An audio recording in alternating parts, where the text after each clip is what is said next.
ఈరోజు మనతో పాటు ఉన్నటువంటి వ్యక్తి, నాతో పాటు ఉన్నటువంటి వ్యక్తి శ్రీనివాసరాజు గారు.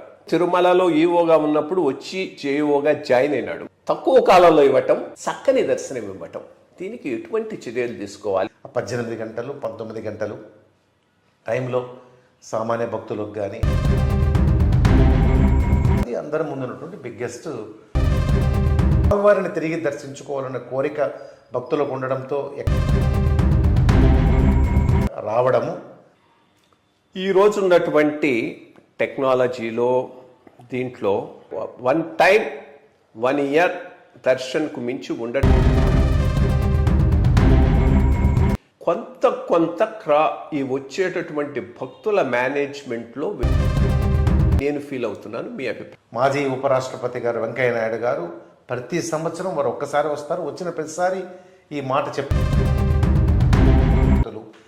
మనము మన యొక్క పాలసీస్ పరంగా రెస్ట్రిక్షన్ తీసుకురావచ్చు, కానీ అతను దర్శనమే అన్న పెద్ద విషయాన్ని మనం ఒక రోజుకి 24 గంటలు ఉంటాయంటే సేవలకు ఎంత పోతుంది? నైవేద్యం మిగిలిన ఏదైతే ఏకాంతమో అది ఎంత? భక్తులకు విఐపీలకు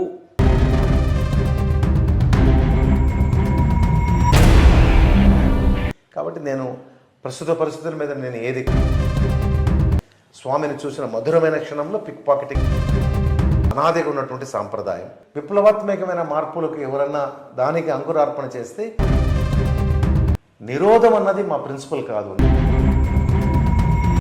60,000 మంది వస్తే ఇంకో 30,000 రెండో రోజు దాకా ఉంటారు అనే రకంలో ఒకటి ఏర్పాటు చేసుకొని చేయగలిగితే సాధారణ భక్తుల కంటే ఈ కేటగిరీస్లోకి వేటిలోకి రాని వాళ్లకు అంటే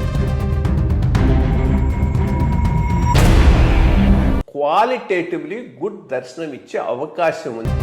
ఎక్స్పెరిమెంట్ ఏమైనా అసలు లాభం ఉంటుంది.